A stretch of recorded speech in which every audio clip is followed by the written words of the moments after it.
here in backstage, just really having just enjoying the whole night together with you guys. So it's been a lot of fun putting all this music together, and what it does for us, I think, is it sort of triggers what I call the sweeter memories of growing up in the '70s.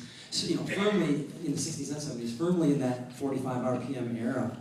And we were talking about how pivotal the guitar, the electric guitar especially, is and continues to be influencing pop culture and pop rock music. And so I was just going to tell a little story about how I kind of got playing. I had a best friend who lived across the street. I know some of you will know this guy. His name is Jeff Miller. And he and I used to go downtown to the Woolworth store in Fergus Falls, Minnesota. They had a couple of electric guitars hanging on the wall. And we wanted to get them because we wanted to start a rock and roll band and take over the world. But it didn't happen. But we could even save the $20. But, I don't know what type of brand those things were. But we never did get them, but we tried. And we went to my grandfather's farm and hauled bales and stuff for a nickel a bale. A lot of bales, and only ended up at like $13.50, Not quite enough for the guitars. But anyways, one day, all of a sudden, he showed up and he said, "Come on over to the house." So I went over there. He had a red guitar. I'm like, "Let's get this guitar," And he said, "Never mind that. I've already had one lesson." And I was like, I was only slightly annoyed. Anyways, he said, "I want to show you. I can play a song, and I want to show you how to do it."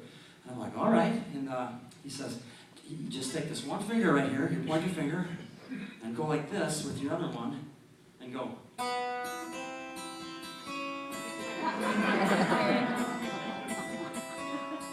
And voila, I learned my first song, Secret Agent Man.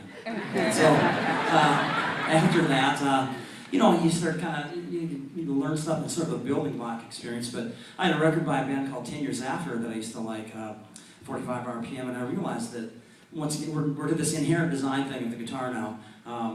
I realized that if I went like this, it sounded a lot like the intro to that song I like so much.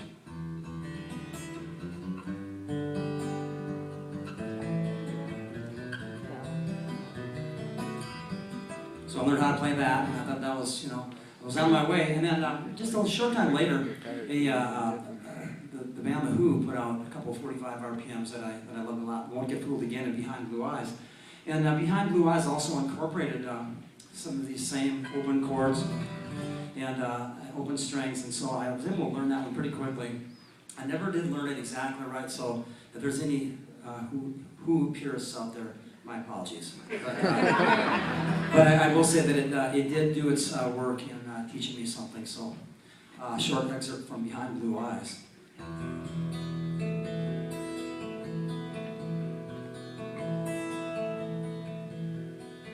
No one knows what it's like to be the bad man, to be the sad man behind blue eyes. No one knows what it's like to be hated, to be faded, to telling only lies. But my dreams, they aren't as empty as my conscience seems to be. I have hours only lonely. My love is vengeance, it's never free.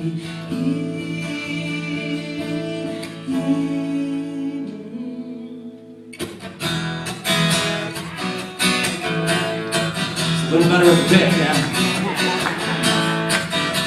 When my fist clenches, crack it open before I use it, lose my cool. When I smile, tell me some bad news before I laugh and act like a fool. And if I swallow anything evil, put your finger down my throat. And if I shiver, please bring me a blanket, keep me warm, let me wear your clothes.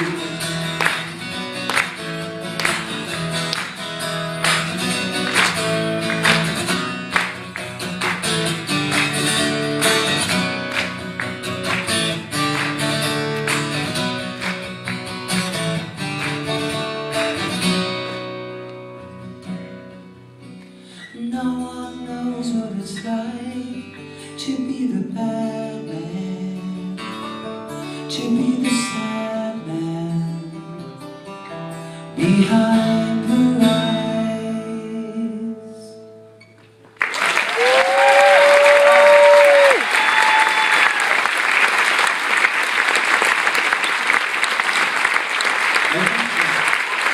Thank you.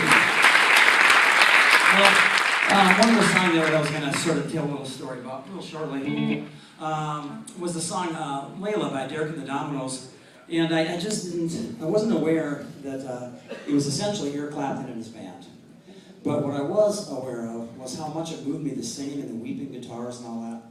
And I didn't really know why, but I just knew they did. And of course, I was not aware of where that impassioned delivery emanated from.